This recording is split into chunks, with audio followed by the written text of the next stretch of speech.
Hello, good morning. The Hindu editorial में आप सभी का स्वागत है। तो चलिए शुरू करते हैं आपकी क्लास। रिवीजन वोकैब 10 के दम में तो आपका तगड़ा रिवीजन चल ही रहा है।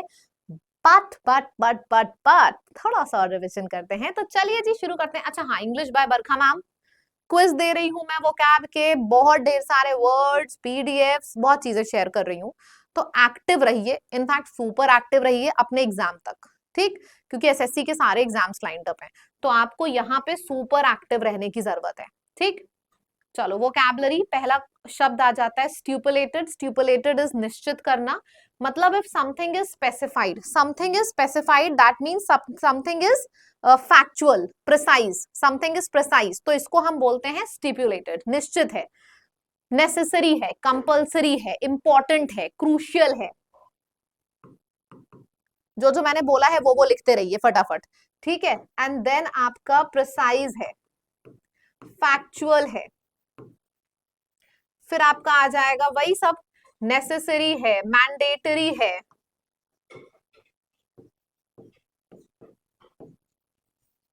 रिक्वायर्ड से याद रखिएगा रिक्विजिट, और इंपॉर्टेंट वर्ड की मदद से याद रखिएगा इंपेरेटिव। ये दोनों हमेशा मैं साथ में लिखती हूं क्योंकि ये याद करने में दिक्कत नहीं आती है। इंपॉर्टेंट से इंपेरेटिव बन गया, रिक्वायर्ड से रिक्विजिट बन गया, फिर आपका क्रूशियल है, प्रिसाइज है, फैक्चुअल, नेसेसरी, मैंडेटरी, ये सब हो गया। तो इन सब का मतलब होता है स्पेसिफाइड। ऑपोजिट क्या है मेरे लिए उतना जरूरी नहीं है, ऑप्शनल है, हो चाहे ना हो। तो ऑप्शनल है something is unregulated, not defined, उतना जरूरी नहीं है, not necessary, not compulsory. Next है ससिंक्टली। ससिंक्ट मतलब क्या होता है? इसका मतलब होता है जब कोई चीज शॉर्ट में बताई जाती है। जैसे आप मुझे लंबी सी कहानी बता रहे हो, मैं कह रही हूँ भैया थोड़ा सा कंसाइज में बता दो, मतलब ब्रीफ में बता दो, समरी बता दो, शॉर्ट में बता दो, ठीक है? लेकॉनिक, LACONIC, लेकॉनिक का भी मतलब होता है कम शब्दों का यूज करना। क्रिस्प हो गया, एंड क्रिस्प का भी मतलब होता है शॉर्ट में बता दो, मतलब कॉम्पैक्ट तरीके से बता दो। समरी है, ब्रीफ है। उसका ऑपोजिट क्या होता है? बहुत ज्यादा शब्दों का इस्तेमाल करना, बहुत ज्यादा शब्द यानी कि वर्डली, बहुत ज्यादा वर्ब यानी कि वर्बोसली, डिफ्यूजली, इन सबको मतलब होता है मतलब बहुत ज्यादा शब्दों का इस्तेमाल करके, और ऑपोजिट है कम शब्दों का इस्तेमाल करके। तो ये दोनों आपस में सिनोनिम्स और ऑपोजिट हैं, ठीक है? देख लीजिए एक बार। नेक्स्ट वर्ड है यूबिक्विटी। यूबिक्विटी वर्ड बना है यूबिक्विटस से। मेरे ख्याल से मैंने कल या परसों ये वर्ड कराया था। यूबिक्विटस इज समवन जो हर जगह प्रेजेंट है। हर जगह प्रेजेंट है तो इसको हम ओमनी प्रेजेंट भी बोलते हैं, जो हर जगह प्रेजेंट है। ओमनी प्रेजेंट, यूनिवर्सल, परवेसिव, हर जगह प्रेजेंट है। यूबिक्विटी एंड यूबिक्विटस दोनों एग्जाम के लिए बहुत इंपॉर्टेंट है। आप बोल सकते हो परवेसिव, परवेसिव का भी मतलब होता है फैलाना, प्रिवेलेंट। प्रिवेलेंट इसका भी मतलब होता है फैलाना चीजों को, ठीक है? Something that is everywhere, something that is pervasive, something that is present everywhere को हम रैम्पेंट भी कहते हैं, रैम्पेंट, ठीक है? और हर जगह नहीं प्रेजेंट है, मतलब कुछ कुछ जगह प्रेजेंट है या एब्सेंट है, तो एब्सेंस हो जाएगा। रेयरिटी वर्ड का मतलब होता है रेयर। अब जो कोई चीज रेयर है मतलब कि वो अनकॉमन है, अनकॉमन है मतलब कि हर जगह नहीं प्रेजेंट है। यूनिकनेस, कम है। वॉल्यूबल का मतलब होता है something that involves constant speaking, fluent speaking voluble बोलते हैं। आप इसको टॉकेटिव बोल सकते हो, टॉकेटिव बोल सकते हो, सोशल बोल सकते हो। एक ऐसा व्यक्ति जिसको बहुत ज्यादा बोलने का शौक है, ग्रेगेरियस हो जाएगा, ग्रेगेरियस हो जाएगा। ग्रुप में रहना पसंद है, ग्रेगेरियस हो गया, सोशल हो गया।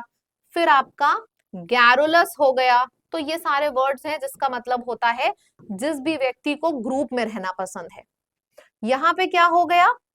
टॉकेटिव, लक्वेशियस, मतलब ग्रुप में रहना पसंद है, ग्रुप से बना है ग्रेगेरियस, सोशल, और फिर ये आपका garrulous, talkative, chatter box, chatty, chatter box,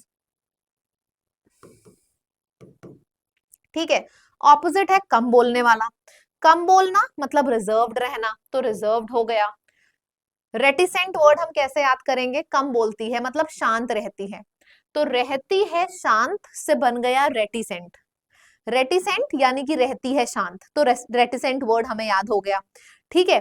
एक ऐसा व्यक्ति जो कम बोलता है, मतलब जो सिर्फ अपनी टर्न आने पे बोलता है, तो टेसिटर्न एक दूसरा शब्द हो गया। ये दोनों तो खूब पूछे जाते हैं, रेटिसेंट और टेसिटर्न। इसका मतलब होता है रिजर्व्ड रहना, कम बोलना, इंट्रोवर्ट, चुप रहना, साइलेंट रहना, ये सब हो गया।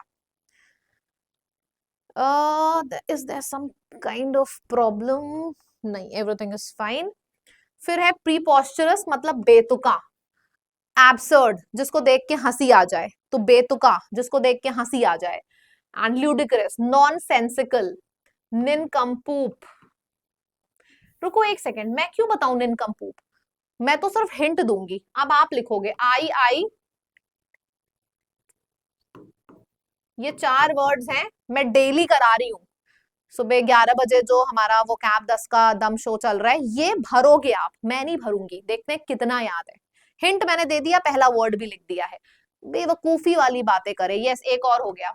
ए लो, 5 वर्ड बता दिया।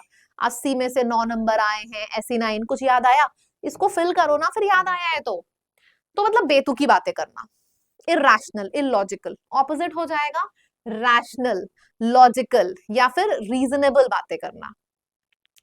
फिर है टाउटेड, टाउटेड वर्ड का भी मतलब होता है something that is promoted everywhere, something that is extolled everywhere, बिल्कुल सही, एक्सटोल्ड। एक चीज है जो हर जगह आपने प्रमोट करी हुई है, एडवर्टाइज करी हुई है, प्रमोट करी हुई है, प्रमोट करी हुई है, एडवर्टाइज करी हुई है, किसी चीज का हाइप बना हुआ है, तो ये सब टाउटेड होता है। समथिंग दैट इज प्रमोटेड, जिसके बारे में सब बातें करते हैं। ऑपोजिट है नीचा दिखाना, क्रिटिसाइज। कंसील इज हाइड करके रखना, something that is down played, मतलब उसकी वैल्यू नहीं है, दूसरी वाली चीजों को आप प्रमोशन कर रहे हो, लोगों को बता रहे हो, टाउटेड वो होता है। और जो चीजों को छुपा के रख रहे हो, कंसील, आर्केन, छुपा के रखना, हाइड करके रखना, कैमोफ्लेज, ये सब हो जाएगा ऑपोजिट। चलो नेक्स्ट है idiom under one's belt. One's belt के नीचे मारना मतलब experiencing something under one's belt, to have achieved or experienced something that adds to one's knowledge or skills। अच्छा मुझे एक बात बताओ, अगर यहाँ पे under one belt ना होके one belt होता तो आप क्या लिखते? कमेंट में लिख के बताइए जल्दी से।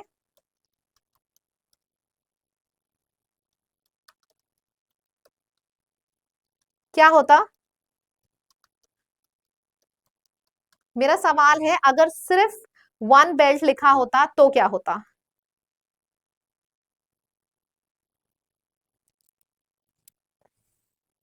क्या होता? नहीं आया? सबका यही है? श्योर? सोचो क्या हो सकता है। वन बेल्ट, देखो बिलो योर बेल्ट होता है, बिलो योर बेल्ट का मतलब होता है मतलब इलीगल तरीके से मारना किसी को, जैसे बॉक्सिंग में बेल्ट के नीचे मारना नहीं अलाउड है, अब्डोमेन वाले पोर्शन में, तो ये ईडियम वहां से निकला है। पर this is under one's belt, वही मैं सोच रही थी, बिलो और अंडर में कुछ कंफ्यूजन। सो अंडर का मतलब होता है achieving through experiences. Bite the hand that feeds you, कोई तुम्हारी मदद कर रहा है और जो मदद कर रहा है तुम उसी की लंका लगा रहे हो, इसको बोलते हैं biting the hand that is feeding you. Confidence booster, first और सेकंड क्वेश्चन आपके सामने है। सबसे पहले मीनिंग बताओ, in a brief and clear manner. देखो in a brief and clear manner मतलब शॉर्ट में बताना, और शॉर्ट में बताने का ऑपोजिट क्या होता है? लॉन्ग में बताना है। कितना बढ़िया तरीका है ना पूछने का। फिर है एंटोनिम बताना है, समथिंग दैट इज डिमांडेड और स्पेसिफाइड। कोई चीज डिमांड में है मतलब नेसेसरी है, जरूरी है, ऑपोजिट क्या हुआ? ऑप्शनल है। करेक्ट सिनोनिम बताओ एब्सर्ड का। देखो तुम्हारे पास अगर बेतुकी बातें कोई करता है तो हम बोलते हैं एब्सर्ड है, बेतुकी बातें करना, रेडिकुलस बातें करना। सेंसिबल, लॉजिकल तो ऑपोजिट हो जाएंगे। फिर है choose the correct antonym of hype, किसी चीज की बहुत ज्यादा हाइप है, ऑपोजिट क्या है? That thing is understated. टड़ा, अब आती है रीडिंग। आज की रीडिंग बहुत अच्छा, हाँ 10 कदम 11 बजे ये शो होता है, ये जो 10 कदम शो है ये 11 बजे आपका होता है एसएससी लैब यूट्यूब चैनल पे। एंड आज क्या है, आज सेशन नंबर 3 है। कल के सेशन में हमने 250 वर्ड्स कवर किए थे, सो बीवेयर, एक भी सेशन ना मिस होने पाए, 11 बजे है, ठीक, आइएगा सब लोग। चलिए अब रीडिंग करते हैं। बैटिंग फॉर प्रिवेंशन, मतलब किसी ना किसी वायरस का डिस्कशन है। Oh my God, it's a big paragraph. पहले तो इसका स्क्रीनशॉट ले लो, फिर मैं पढ़ना शुरू करूंगी, फिर आप अपने से मैच करना। चलो जी पढ़ते हैं। देखो 2 केसेस मिले हैं निपा वायरस के केरला में। एक की डेथ हो गई है इन्फेक्शन की वजह से, और दूसरा अभी जिंदा है। और ऑथर ने इस वायरस को प्रिवेंटेबल इन्फेक्शियस डिजीज बोला है। क्यों?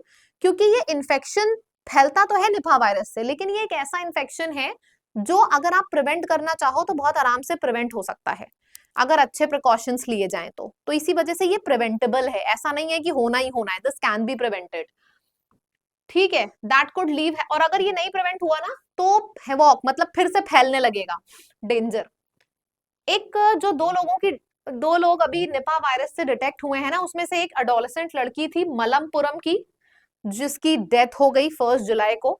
और दूसरे कौन थी, 38 ईयर की ओल्ड वुमेन थी जो कि पलक्कड़ से थी। ये सब जगहों के नाम है, मलापुरम, पलक्कड़, ठीक है। वो जो महिला है, she is again battling for life in the hospital, battling for life in the hospital.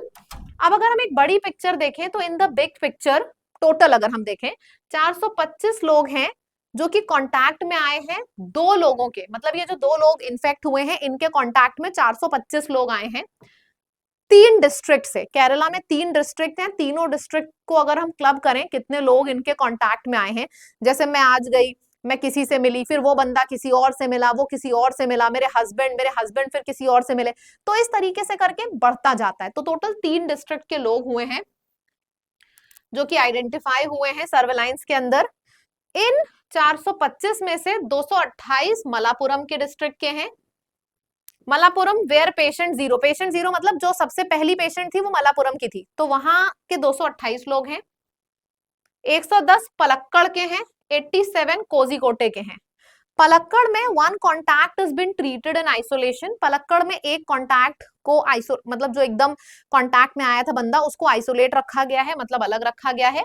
और 12 लोग इन्हीं में से 12 लोग टोटल ऐसे हैं जो अभी ट्रीटमेंट के अंडर में हैं।